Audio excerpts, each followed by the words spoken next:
अंजलि वर्मा जी।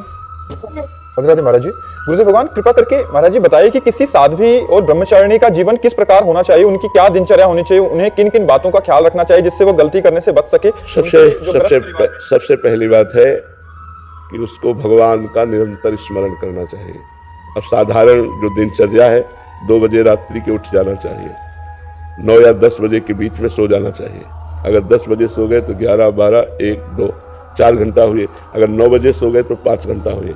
दिन में 1 घंटा विश्राम करना चाहिए। निरंतर मंत्रों का अनुष्ठान करना चाहिए। अल्पाहार करना चाहिए। भोजन पवित्र और थोड़ा पाना चाहिए। और पुरुष संग या उस स्त्री संग से हमें बचना चाहिए जो हमारे अंदर काम भावना की वृद्धि करे। जिसके संग से हमारे अंदर काम भावना जागृत हो, हमको बचना चाहिए। हमें पवित्र जीवन निर्वाह करना चाहिए और निरंतर भजन परायण रहना चाहिए, तभी हम निकल सकते हैं। अगर कुसंग रहा तो फिर नहीं निकल पाएंगे। कुसंग में फिर वो एक नाटक मात्र रहेगा ब्रह्मचारिणी का। ब्रह्मचारिणी तभी रह सकती है जब ऐसे पुरुष और स्त्री के संसर्ग का त्याग कर दे जिससे काम की वृद्धि होती है, और अल्पाहार करे और कम सोए, कम बोले, कम देखे, कम प्रपंच से संबंध रखे और निरंतर भगवान का भजन करे तो वो सतर्क लोकांत तारयति, वो स्वयं तर जाती है, स्वयं तर जाती है, लोगों को भी तार देती है। तो अपने कुल का भी पावन करने का सौभाग्य मिलेगा। पर ऐसा चले तब है, बहुत कठिन है, बहुत कठिन है। इसलिए हम कहते हैं कि पूरा जीवन हो गया हमको 13 वर्ष की अवस्था से बाबा जी बने, तो हम जानते हैं कि ये मार्ग कितना कठिन है। जब एकांत में हो और कोई अपना नहीं है और मन जब परेशान करता है, उस समय की स्थिति कोई नहीं, कोई मनोरंजन नहीं, किसी से कोई मित्रता नहीं, कोई शत्रुता नहीं, कोई मनोरंजन नहीं, बहुत कठिन जीवन है। वैराग्य अगर असलियत में देखो तो कदम कदम पे कठिन जीवन है वैराग्य का जीवन। और बैलेंस बना के चलो तो फिर क्या है, फिर तो कोई बात नहीं कि कुछ भोग भी भोग लिए और तो वो बात अलग है। लेकिन अगर असलियत में वैराग्य में चलो तो बड़ा कठिन जीवन है। तभी उसको सारा जगत नमस्कार करता है। भाई जगत नमस्कार क्यों करता है? इसीलिए तो करता है कि कठिन जीवन से, कठिन तपस्या से पार होकर वो जगत मंगल करते हैं, इसलिए जगत उनको नमस्कार करता है। तो ब्रह्मचारिणी जीवन बड़ा कठिन जीवन है। भगवान कृपा करें, जो चलते हैं उनको सहयोग करें, क्योंकि साल 2 साल आपका ब्रह्मचर्य रहो तो रह लेंगे। आजीवन ब्रह्मचर्य ना कोई खेल तमाशा समझते हो। अब जैसे आपको भूख लगी, आपने भोजन पा लिया, तो आपने भूख का कष्ट कहाँ झेला?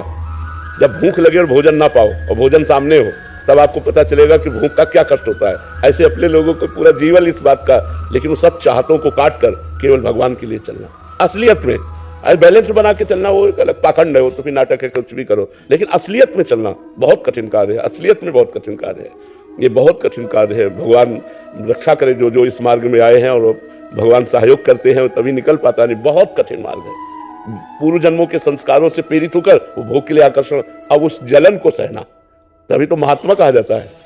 इस सबको आत्मा कहा जाता है, लेकिन उसको महात्मा कहा जाता है, महान आत्मा, क्योंकि उसने हर कष्ट को सहा, हर सुख को छोड़ा। अब माता जी गरम गरम रोटी बना के दे रहे हैं वो जीवन, या पत्नी गरम गरम रोटी बना के दे रही वो जीवन, और यहाँ दरवाजे में मांगने गए, गाली मिली, भगा दिया, वो जीवन, बड़ा अंतर है ना। तो बहुत ये वैराग्य का जीवन बड़ा कठिन जीवन है, यदि ईमानदारी से चले तो। कोई प्रश्न कर सकता है कि इतना कष्ट क्यों झेल रहे हो आप? समस्त जगत का कल्याण करने के लिए, स्वयं का कल्याण और समस्त जगत का कल्याण। मम भक्ति युक्तो भुवनम पुनातु, मेरी भक्ति से युक्त होकर जगत को पावन कर देता है। देखो, हम राष्ट्र के सैनिक कष्ट झेल करके ही तो हमारी रक्षा कर रहे हैं। बॉर्डर में खड़े कष्ट झेल कर ही तो रक्षा कर रहे हैं। वो गोली खा सकते हैं किसी मिनट भी, हर समय उनको भय कहीं से, लेकिन वो खड़े हैं ना। तो जो जितना त्याग करता है, जितना कष्ट सहता है, वो उतने जगत कल्याण करता है। महाराज जी, जो भजन साधक या जो संतजन करते हैं उसका फल संसार को भी, हाँ, वो संसार को ही मिलता है। जो नमस्कार करते हैं, जो हमें भोजन देते हैं, जो हमें कपड़ा देते हैं, ये सब फ्री थोड़ी है। हमारा भजन उनके पास जाता है। आज तक जगत का कल्याण क्यों नहीं? जिसने अपना कल्याण करना चाहा उसका कल्याण हो गया, जो अपना कल्याण नहीं करना चाहता उसका कल्याण नहीं हुआ। आज भी देखो, जो कल्याण करना चाहते कल्याण में है, जो अपना कल्याण नहीं करना चाहते वो नहीं होगा। जगत का मतलब पृथ्वी का कल्याण थोड़ी होना है, तुम्हारे माइंड का कल्याण होना है। तुम अपना माइंड अगर हमारी बात पे दोगे तो तुम्हारा कल्याण हो जाएगा। तुम अपना माइंड अगर संसार में दोगे तो कल्याण नहीं होगा। भगवान के रहते हुए भी दुर्योधन भगवान की बात पर ध्यान नहीं देता था, तो उसका कल्याण हुआ क्या? नहीं हुआ ना। तो अपने माइंड को हमें संतों की बातों में लगाना, तभी कल्याण होगा। जो चीज हमने 10 वर्ष में अनुभव की वो हम 1 सेकंड में आपको बता रहे हैं। आप आदर सहित उसको स्वीकार करें और चल दे तो आपका कल्याण हो जाएगा, और आप ना स्वीकार करें तो नहीं कल्याण होगा। समझ रहे ना हमारी बात? पारसमणि रखी हुई है और लोहा ना छुए तो सोना नहीं बनेगा, अगर छू जाए तो सोना बन जाएगा। संत जन है, उनकी हम आदर सहित प्रणिपातेन प्रश्न साष्टांग दंडोत और श्रद्धा के साथ उनकी बात को हम माने तो कल्याण। देखो, लाखों लोगों का परिवर्तन हो रहा है कि नहीं हो रहा?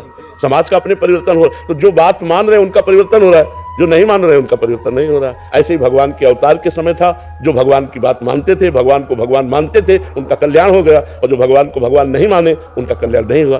दुर्योधन भगवान को भगवान ही नहीं मानता था, तो भगवान उपदेश करते थे तो वो समझता था पांडव के पक्ष से, भगवान तो समदर्शी है।